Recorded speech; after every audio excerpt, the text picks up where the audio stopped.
TSM has also drafted alongside that Rakan a lot of backline access. You know, you typically don't think of marksman as having that backline access. Senna as well as Graves both do. So what you're looking at here is TF ultimate comes out, Rakan goes in, Camille ults someone up, and over the top is a Graves ultimate. Over the top is the Senna ultimate for the added damage, for the durability that the shield will provide to some of these divers. And it's going to be up to FlyQuest to try to disengage some of this, to try to lock down some of these carries, burst them out, because as you said, they are very squishy and they are susceptible to the CC. If you jump in there as the Camille and you get immediately Leona comboed, shockwaved up by the Orianna, you will not live very long. You won't. So game 5 is coming, and Solo, he's probably going to be left on an island, though his matchup is good. I looked up Diamond 2 plus solo queue win rates. Gangplank wins 1.5% more than would be expected based on champion win rates, so is going to feel pretty good. We'll see if the top lane matchup can go well. Otherwise, we are on to the Rift for game 5 of the LCS finals. I am so happy we were brought all 5 games here, and now it is down to the line. How well can all 10 players play? Is it trophy number 7 for TSM, or will FlyQuest hoist their banner for the first time in LCS history? We will decide here today over the next 30 minutes. This is a spicy level 1. I'm interested to see how hard they commit to this. Biofrost is wrapping around, so they're actually thinking he's in Tribrush, but Solo is positioned back so far. This is so smart from Solo. So this was a planned invade for a top laner who's going to be waiting in Tribrush. He's actually warded out, and if he doesn't leave, it could be, I think he saw the Biofrost dying. Yeah, he is on a ward. That's what I'm saying. He's warded out. But he saw it. He would have seen the ward go down. Like, he walked in right after it got placed, and it takes like 2 seconds, and he's like, no one else is around, we're fine. Yeah, he gets the recall off, but you're right. People were coming, right? That was about to be danger. You know, Solo could Q to stop the recall. Yeah, I feel like Solo could have stopped him. He's on vision. You know, maybe Solo didn't know how close the rest of them were and was worried about a bait, but with all of FlyQuest roaming up, you know, I thought there was maybe a possibility to forcing something out of Biofrost. Anyway, it was much ado about nothing. And it was good positioning from Solo, strong bit of foresight there to be sitting back. If you are in the Tribrush, which is the most common kind of level 1 position as a top laner, you just die to that invade because Rakan shows up behind you, TF walks around the corner, you know, with that gold card, and all of a sudden it's like, well, oh, that sucks. So, yeah, nice little attempt from TSM. But I think because of good preparation on both sides, the level 1s haven't amounted to anything in this. You know, we expected a lot from the level 1s, from FlyQuest especially. They looked really good with their preparation there. Both teams did try some stuff in this one, but nothing really came from it. It's one of the interesting things about series late in playoffs. Early play comes in, nice trade CC. Double's going to take some blows back as well. Turtle and Ignar feeling comfortable enough. Yes, indeed, it is Guardian for Biofrost, so he will be the squishier version. If there's a team fight to be had, they can burst him and feel comfy about that one. Regardless, the trades go back, and it is still FlyQuest with the laning lead so far. But to the point about late playoff series is not only do you have a lot of tape to say, hey, do they have any bad habits at level 1? But also, if you had bad habits level 1, assuredly some team would have already tried to abuse that. And your bad habits would have already been exposed by someone else trying to take you down in semis or in quarters, something else. And so, yeah, you end up knowing what your weaknesses are, and you end up coming out okay. Well, Santorin straight down to the bot lane. They are setting up what could be a potential dive. Remember, you have Aftershock Leona, and they could look for this, especially if he hits 3. He would be very tanky. Here comes the TP, Ignite, stun, a lot of CC. They're going to find the pullback, and that's the kill. Ignar drops aggro, double lift, the next target, the punch, the shield, the flash away, a double kill at level 3. FlyQuest have the first Blood King. The Viking is here with a thumbs up emo. FlyQuest with the huge start to game 5, 4-man play down to that bottom lane. Level 3 mid laner shows up, level 3 jungler shows up. They have the tanky Leona to absorb a lot of the early shots. In he goes, straight onto Biofrost, pops the Ignite to pull aggro, hits the Q, then follows with the E, flashes out, avoiding that last tower shot, and then double lift here, trying to get that final bit of damage down. Santorin surviving with almost no health. And that is not a TP bot lane. You died at your tower that early with the wave pushing. Biofrost and double lift will be in trouble from this spot. You come back and you have a buy of a mana crystal, that's it. Well, that's going to look pretty nice here on the FlyQuest side. 700 to 800 gold lead. Double Longsword comes in and feels wonderful. And yeah, there's no first item that Doublelift wants here that's not more than 800 gold. So it's not going to feel good on that side. FlyQuest getting rich. The money went on some good champions, right? Your tank set, not a bad early game champ to get money on. Get your item across as soon as possible. It helps your farm lead, helps you take some drakes. And obviously, Wild Turtle getting 300, that's going to feel good as well. So FlyQuest striking well over in Game 5. But let's not forget that Broken Blade, he's got a TF mid lane, and he's on Camille. This is a lane that TSM can crack open in the mid game. It is, but the bot lane from TSM has got to be able to withstand the onslaught. When you get 4-man dive that early, it becomes very, very difficult. Leona is a champion that can be oppressive from ahead. You have so much additional armor, with that W active plus the aftershock. It makes you so tanky, gives you the ability to pull off dives like that, especially when you are setting up for those dives with the set. You can see Solo's out of mana here, so he's got to be pretty careful. Bjergsen is coming up, and Solo does get a little bit of mana here. We'll see how he can play this. Goes pop, barrel killed, gold card lands, burst coming across, not a problem at all. TSM striking back on the top side, so now the trade comes into the bottom yet again, but an easy escape. Biofrost jumps around, gives the teammate the shield, and that 2-on-2 is not killable yet. And that was a little bit of greed there from Solo, staying around with no mana, low health. We can see they're trying to attempt this dive, but Speak is here this time. This is dangerous. FlyQuest gets rooted up. And I believe Aftershock is on cooldown anyway, so Ignar can't just tank the turret forever. They will get the second plate, though. That is still 320 gold overall earned, above and beyond the kills themselves. But hey, Solo himself also had to pick up Sapphire Crystal as his recall. Probably couldn't afford the Ruby, and it means he's going to try to Q spam, but he is down 16 CS, and it's not going to get better. Got the Doran's Blade for a little bit of power here, but this is dangerous. He's 6 and he has Sheen. There is huge kill potential as a Camille at this point. Physical damage shield going to feel good. Santorin, of course, is playing around bottom side. They are going to stack that Drake. This is an early Ocean Drake. That's going to feel pretty nice. Bit of missing health regen can help to keep some of the bad matchups afloat, but it's still a long road ahead. Look just how aggressively Broken Blade is in. Empowered Q, gets the sweep, gets the stun, and Solo, off 2 of those combos, is already at half. Exactly, and now Bjergsen is 6. So if Bjergsen can get the push or go missing from that lane, it gets very dangerous. You can see Santorin knows this. With this wave crashing, Solo has got to be calling, hey, they could be here to dive me. They could be looking. You can see Orianna moving up. You can see Set moving up. They are respecting the potential of this dive, but in this case, TSM is not actually looking to play for that. Bjergsen, I believe, was grabbing blue. It looked like he went over to the side or perhaps just faking for a move towards top lane. As for Broken Blade, gets his trinket down to spot the red buff when it comes up. When Santorin tries, Speaky going to come through to get rid of any of the other vision that they have, and this could easily be 3-man top yet again. Bjergsen already on the way up. Solo, crucially, does have his ultimate, but Speaky is living top jungle now. Santorin can't fight for this one. We know the mid laner can show up first as well. Red buff can be attacked. TSM, with just all the top pressure in the world, are going to go for a buff steal.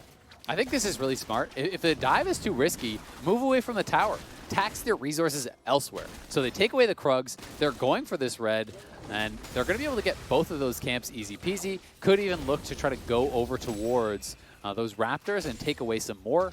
As long as Bjergsen can maintain this push, you're not going to lose that 1v1 as a red buff with Graves up a level on Santorin. And I'll bet Speak is up in gold right now anyway. Yes, the first blood came through and Santorin got an assist on the other, but it is still a 3-camp lead for Speaka. 100 gold for red buff feels pretty nice. That's going to roughly make up for the money earned there. Once again, trying for on to double it, but no, not going to happen there. Of course, he's got cleanse anyway, so not an easy target. And weathering the storm, the TSM duo lane is right now, is it's equal CS across the board, despite the fact they got double killed at level 2. I mean, your buy was a mana crystal. His buy was 2 long swords and boots, and he now has tier 2 boots, and you're even on farm.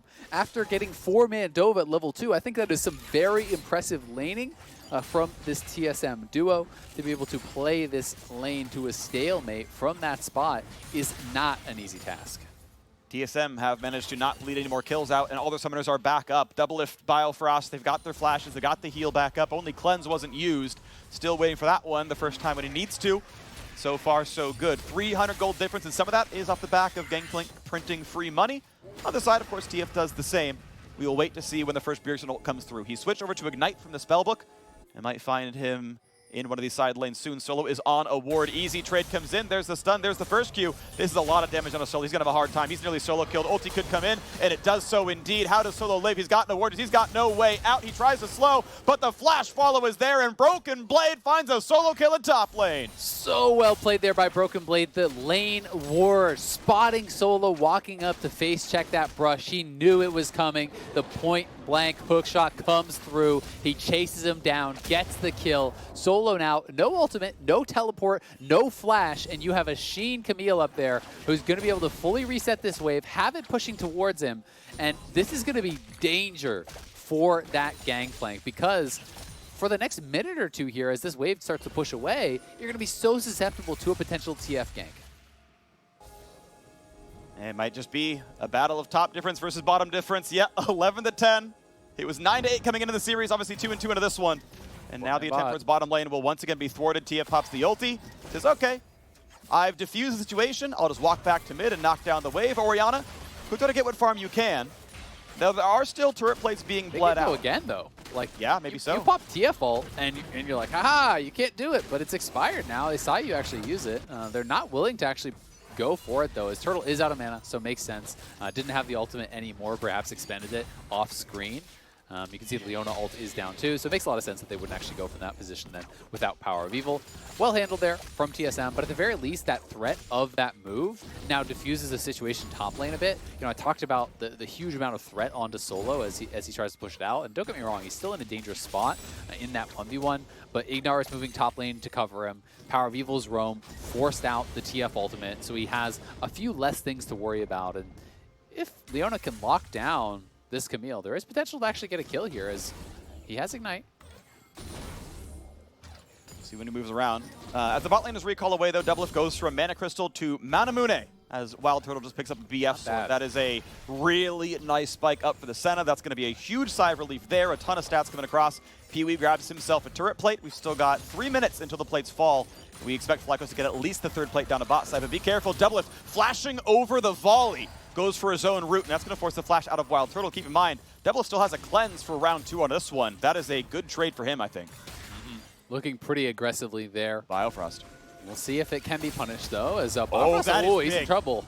They can find more. The flash comes in. Here comes the hard CC, chasing down the support. A pullback as well. The punch not going to be enough. Senna ult going to buy some time as well. Centauron's got to be careful. Here comes the rest of the squad. Pee-wee comes in. Shockwave finds the flashless Doublelift. And that should be a kill picked up. Centauron still safe for the back lines. TSM forced to run away. TSM can't be there in time for the mid lane as the ulti was down. FlyQuest find an unanswered kill. Great teleport there from Power of Evil. That was really the difference maker, getting in behind the flashless Senna, taking him down with that shockwave, could not escape. Not only do they get the kill, they should grab the dragon here also. Camille's still up on that top side, but the longer this lane goes in parity, the longer Solo can hold on. When he gets to Triforce, that is where it can become very difficult to continue to punish. You need to be able to threaten the dive in these melee versus GP matchups to really continue to extend that advantage. Still waiting for this turret plate to fall because it's making me nervous. It's got 2 autos till it's dead. I think Turtle gets it on this wave as the squad comes down, but he's got to be careful since he's got no support.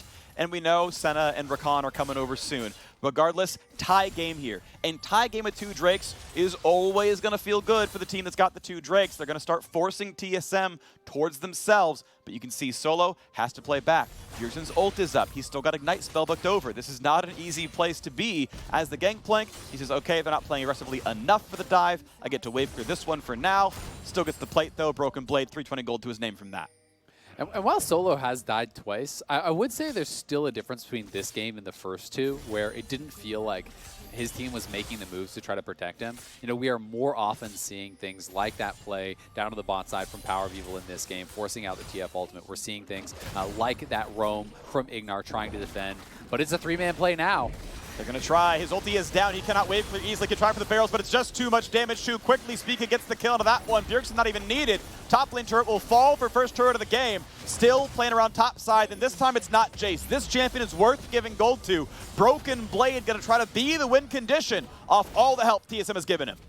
And he is monstrously strong, and when you check back, you know, early on in that game, when we had that dive coming through from FlyQuest, the advantage for Wild Turtle at that point was pretty close to equal to what Broken Blade had on the top side, but now they are trying to extend that advantage. They're looking He wants in. Chain Stun comes in from Ignar, gonna try to stay Flash. away. Gold card's gonna come across. That's gonna be a setup on a Wild Turtle. He just cannot get away. They send the members around the map. The Bjergsen comes to bot lane. TSM fight top, they fight bot. They get kills on both sides, and a 2.5 thousand gold lead. And a couple minutes later, that is the make good on Doublelift trading flashes earlier, because now Turtle has no flash for this play. It was still down from that traded flash where Doublelift went aggressive. They get the kill here. They will get at least 3 plates as well.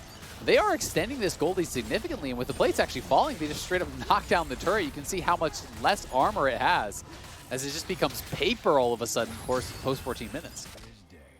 So now FlyQuest has to find their counterpunch. In game 3, they did come back from a gold deficit. PoE walks into a turret to look for a recall, can't find it. Ignar walking around to try to play around the bottom jungle as much as possible, lighting this one up. These wards will last up until the Drake spawns, and they have really good vision around this. They can know where everyone's moving around, unless we see that sweeper popped early. It will be vision that they can maybe use, but FlyQuest have not found openings in quite some time down here. Power of Evil picked up one after the early dive, but it's been TSM for about 12 minutes straight so far. Yep. There are some things going well, though, for the other side. You can see that Turtle is still quite strong. Power of Evil, most farm in the game. He is going to be scaling up on this Orianna. We know how much of an impact that champion can have. We know that while the Gangplank is very far behind, GP can sit in a side lane, can farm it up, can ult cross map, and try to just hold the Camille. And if you can get to the point as the GP where you can hold the Camille, then the 4v4 should look pretty good for your team, because that is where most of the gold is for TSM. And you can see that massive advantage, 2,000 ahead there for Broken Blade, a good 50% up on his counterpart. It's a big deal. I mean, he is going to be the win condition here. Where he goes, so goes TSM's teamfight victories. He beats anyone on the map 1v1. The only question is, can FlyQuest peel him well enough? And that answer may well be no. We'll see, though, if the damage can come across. Merc Treads are on the way for Power of Evil. He's still stacking towards Seraphs. They've got to catch on towards Ignar. Speak is nearby as well. They're just chain CCing the Leona. Aftershock buys him a lot of time, and the GP ult comes over the top. Is there a re-engage? Speaker jumps away. Ward will be fought over. TSM will still keep their turret alive, and just a simple farm game for Doublelift playing under his turret. He's catching CS. Another thing worth checking in on here is just narrowly going to be able to avoid that ultimate, is the fact that quietly Spica has created a 2-level lead for himself, right? And this Graves is going to be a big damage threat, and he has some early lethality, Warrior, plus the lethality item there to help control vision. I think this would be a pretty good game to actually just go pure lethality, because it's about the dive. It's not about actually focusing down the front line. So when you stack lethality, it can help the damage for your backline access, throwing that ultimate over top on champions such as Power of Evil, such as Wild Turtle, who aren't going to be really building any armor up, can be very, very valuable to assist that Camille, to assist the Senna ultimate in really knocking down those backline carries from FlyQuest. I like it. I wouldn't even mind, maybe, if you really care about killing Ignar at some point, the Black Cleaver comes through on Senna instead. Yeah. Since he's less of the backline access, he just does the one ult, really. I wouldn't mind that. It'd be fun to see Umbral Glaive into Duskblade or Yomos for Spica, and Doublelift more supportive, more CDR for the heals. Either way, Drake number 3 is alive, and TSM with a massive gold lead, right? A full 3,000. It is not even a contest. There was maybe Top Herald going over, but off of the last 5 minutes of great play out of TSM, they have said, hey, we own the map now. You can't contest anything. And this is a big change from last game, because last game, for 0 of the Dragons throughout the whole game, and there was 6 of them, they were never first to actually set up in that river. They were never first to be able to get the vision down and have priority starting that Dragon. So this time, TSM looking much more comfortable. They are off the Jace. They are on this true scaling side laner in the Camille, and they are making the most of it here. This is scary even just for the Ashe to answer by himself, but Camille doesn't have that much vision. There's some pretty good wards, but you have to play it fairly safe, as if you get caught out, it is very dangerous. And he should know someone's around, because that ward just got its vision turned off. End of the day, they'll just fight for control wards, and it can easily jump away. So Broken Blade will stay alive, and we wait 4 minutes and 15 seconds, and the next one spawns up. It can be a while. FlyQuest, of course, can sit and wait and chill out. Their tanks are tankier. See if that team fight looks better as time goes on, but the longer we wait and we play a stretched out map, the worse it looks for Camille in the side lane and Twisted Fate showing up out of nowhere. FlyQuest going to be hard pressed to find their openings before they are opened up themselves by the global pressure of TSM. We're 2-0 on turrets. There's even less bastions of safety for the FlyQuest camp.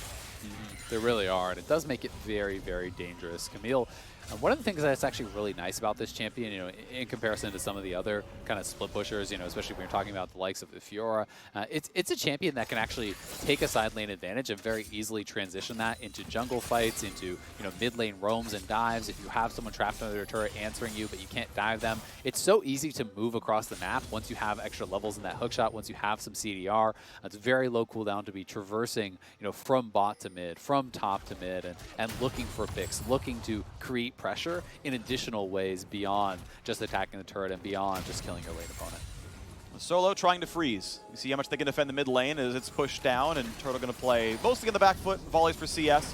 Bjergsen walks up with Power of Evil. He's going to feel comfortable with his Merc Tread, stacking up towards his own comfortable builds. Of course, the Seraphs is done for the shield.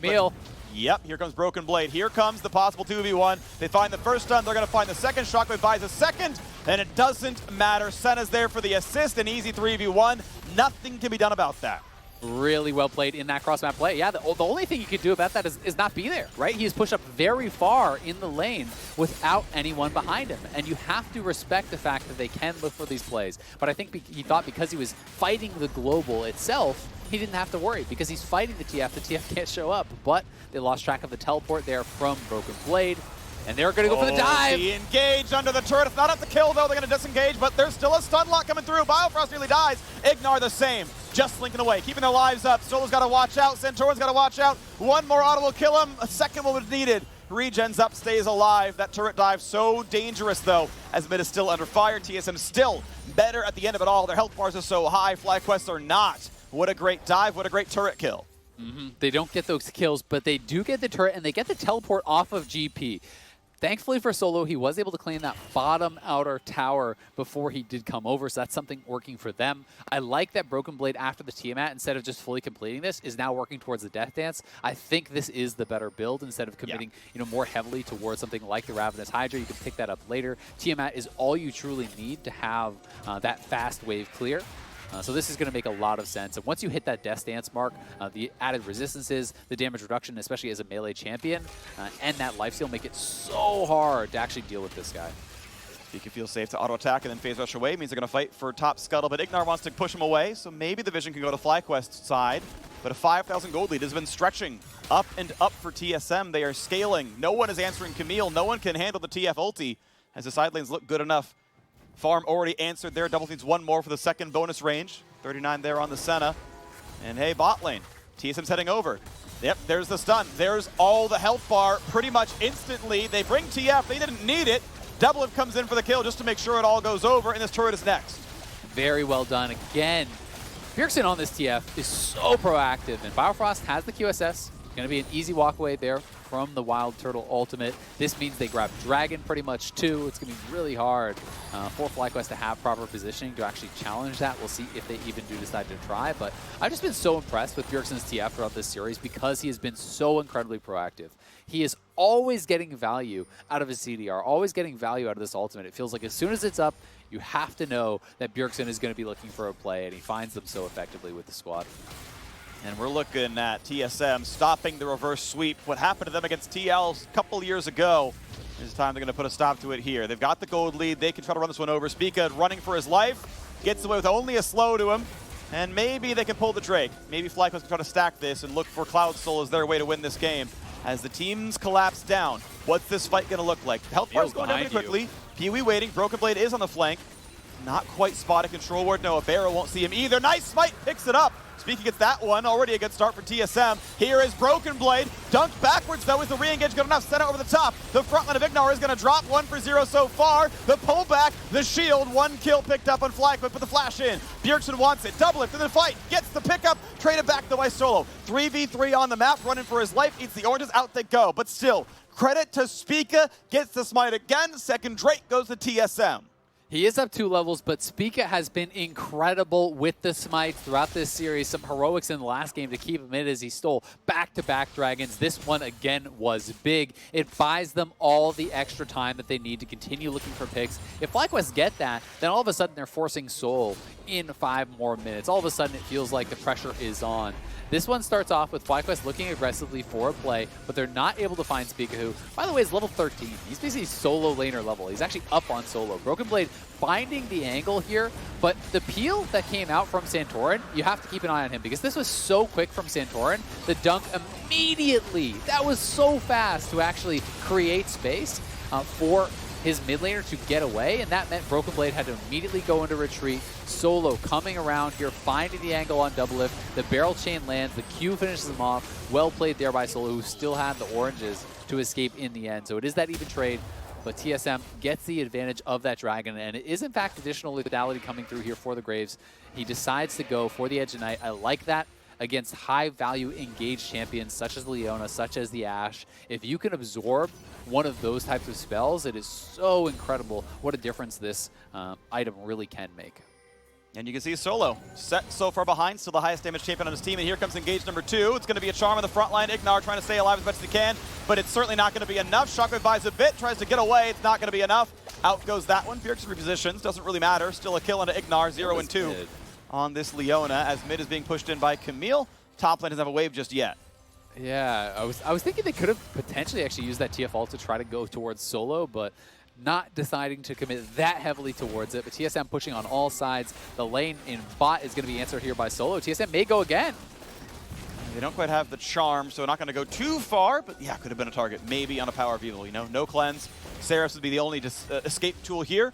And the turret is going to fall. TSM going to be 6-1 in the turret score. Try to deny as much farm as they can. They claim this one, 9-5 in kills. 6.7 thousand, the gold lead, nearly insurmountable.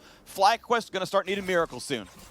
They really are. This gold lead is enormous, and big item completions are coming through. I already talked about that Edge of Night. The Death Dance now has been completed. Double lifts on 3 items. They are monstrously strong. And FlyQuest is going to have a really tough time. They're struggling to actually control their waves and not just get picked off. Every time they go to push out a wave, they're worried about the TF ultimate coming through. They're worried about getting caught out here in these side lanes. And I mean, look at how rich Spica is. Spica is well up over 10,000 gold himself. He is a true carry threat because he has just been power farming. You know, he is 60 CS up on the enemy top laner as a jungler. This Graves can do so much work, and all of a sudden, you know, it's quietly become not just about the Camille anymore, because the Senna has a lot of strength. The Graves is super fed. You know, everyone on TSM is an issue. So you can't just commit everything to the Camille at this point. You know, if you use all of your spells, all your ultimates, and you burst down the Camille, you're no longer guaranteed a team fight win because everyone else is strong. Double lift once in. You can have Bjergsen over the top as well. The whole squad's coming around. Is it going to be enough? Here comes the frontline access. Big damage on a turtle. Jumps on, not quite dead though. Can the re-engage be enough? Broken Blade loses his life as we got Santorin to the front line. That is the one for 0, but that was every cooldown used save for Shockwave. And it was TSM barely not winning the fight.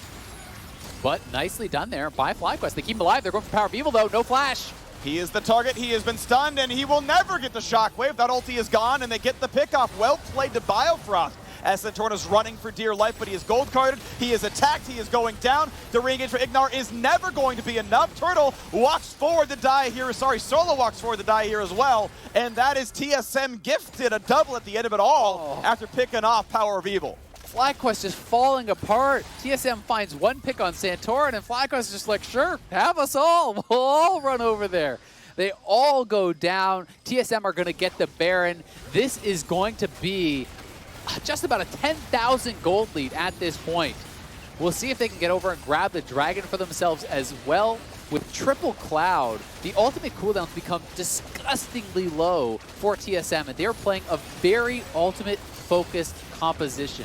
Every time the R buttons are up, they want to go, and they are going to be really set up for success here. So let's watch this one more time. The initial play did not net them a kill as they go in here. They're trying to get over to Turtle, but they cannot actually land the hookshot stun, and they don't have quite enough to actually get access back to him. I'm not sure if Spica's ultimate there even connected. Bjergsen was not in position to really follow up. So the initial play was good from FlyQuest, but then Biofrost just wraps around. They've tracked the flash cooldown here from Power of Evil, and it's at this point, I think you just need to bail out, right? Just allow Santorin to go down. He has no flash. It's not like he's really even worth that much at this point, but everyone decides they're going to come over and commit to this. Ignar goes in, he dies, then Solo's trying to get a barrel chain on 4 people, but they're all full, and you're way behind. You land that barrel, great, you got them to 80%, who cares? And that, to me, is just frustration. That's one of those situations where you're just feeling like, we got to get something. You can see it on the faces. For the last 2 minutes straight, I've been looking at the FlyQuest player cams. They're all frowning. They're all slouching. They know how far behind they are, that they were so close to winning the finals. At this point, even they feel it's nearly hopeless. The chance exists, yes. The plays can be had. There's still the possibility. But the odds are so slim now. It's a 10,000 gold deficit. They did pick up the last Drake, by the way. They're on 3 here, so, you know, off recall timings, they move towards Cloud Soul, but Cloud Soul's not combat stats, not really. It's not going to make Wild Turtle survive the one shot from Broken Blade, but maybe the positioning can matter. Just maybe something miraculous happens. Santorin can't even break the shield right now. Spica's still spelling, finally knocked off now by Orianna. Maybe a shockwave is found on Doublelift. Maybe they find that damage. It's almost enough, but he's still alive, and he'll heal back up. Mid lane's now getting attacked. Bot lane's at half HP. Mid lane, okay, they force a flash at a Bjergsen. Little moments are found. Just not enough for the kills just yet. Not enough for the kills, but TSM getting a little bit sloppy there. People stepping too far forward, they get 2 flashes. Maybe they just straight up kill Broken Blade here. He failed the hook shot. Damage down below 1k HP, but he's still able to walk away. The barrel, the ulti, they're going to try to burn him down, and they get it. They do find a little miracle, but is it going to be enough? Because, by the way, mid inhibitor is gone. Bottom inhibitor turret is gone, and it will be a trade, I believe, as it's Doublelift dropping as well for that. So 2 kills, but most of the base was the trade. It's still good for TSM. I mean, they have full map control and you're playing split push. You've taken all 3 inhibitor towers, and now there's that threat of just TPing in or backdooring and ending the game. So you can still say it's worthwhile, but TSM could have been more clean on that push. They have got to make sure they're not getting sloppy, but Bjergsen looking for the 1v1 here. Knocks down some of the barrels, or just come in, not going to matter. Bjergsen just has too much damage. Sees Ori coming, ults to safety. Easy pickup there on the 1v1. Yeah, very clean stuff. Note how he even went towards the blue card there for the added single target damage, knowing that the orange was available from Solo, and Solo was holding that orange for the yellow card, so not able to actually survive in that 1v1. TSM in a great position to close this game, but they have to make sure that they are not getting sloppy. In that last exchange, you know, they lost 2 lives. They lost the flash off Doublelift, Bjergsen, and Broken Blade. So there is that chance now. Yes, it would be a long shot, but there are those iconic plays in League of Legends that can happen where you find the improbable play, where the carries are stacked, and for that one moment, you find the shockwave that turns the game. And that is the kind of thing that FlyQuest is going to be looking for. Bjergsen, Baylife never left. He's showing it now in the 2020 Summer Finals. 408 representing Baylife the whole way through, and now looking at the chance at hoisting the 7th TSM trophy. They only won one without him, with Reginald, and then he came in and he has been the star of the show for so many years. Doublelift himself says, man, I'm the support. I'm just here to make sure Bjergsen can win again. He's on to the Senna. It's been good for him. Honestly, TSM Doublelift Senna has been really good. Support Bjergsen, get him around the map, let him set up Broken Blade, let Top Difference be reigning king. And it's been the case here. TSM have won through top lane in every game they have won in this series so far, and it's the team helping out Broken Blade. It's Spica stepping up huge in this series. That Smite Steal is what stopped Cloud Soul from already being the case here for FlyQuest, by the way, and that might have meant another kill down the line. Better base defense. But now the siege begins again. Still a minute on Drake. Baron is gone for 140. And the push comes in towards the last inhibitor, towards the last 2 turrets inside. Arrow's gonna land. Spica's a decent target, stunned in place. They get the pullback, they get a lot of damage, and they'll find just that first shutdown. But what about the backline? What about PoE find the shockwave? They're gonna get the kill on a PoE. It's a 4v4, and Double's gonna find Ignar for number 2. It's a 3v4 on defense for FlyQuest as TSM look for trophy number 7. The first to ever win the LCS, the first to do so much here. Looking to be the last team to win the LCS in 2020, to be the first seed in the Worlds. As the waves come in, as they push down to end FlyQuest in a year where they made back-to-back finals for the first time ever in the year. It's still TSM. From first to last, they're here to push this one down. The turret will fall. Here they go to end the game. The last stand for Santorin against his old team. Turtle the same, but Doublelift has always been the better AD carry. Shows it here in the game as the Nexus falls. TSM claim LCS title number 7. The Kings of North America are back, reclaiming their throne here. It has been 3 long years for them since Doublelift and Bjergsen won with TSM. The team had not done it since, and Doublelift in his first split back with the old squad is able to pull it off. And I give credit to everyone on this team. Broken Blade, the only one playing top carry left in playoffs. It was a difference maker here. Spica, in my mind, is a true rookie. Yes, he did play a few games filling in 2019,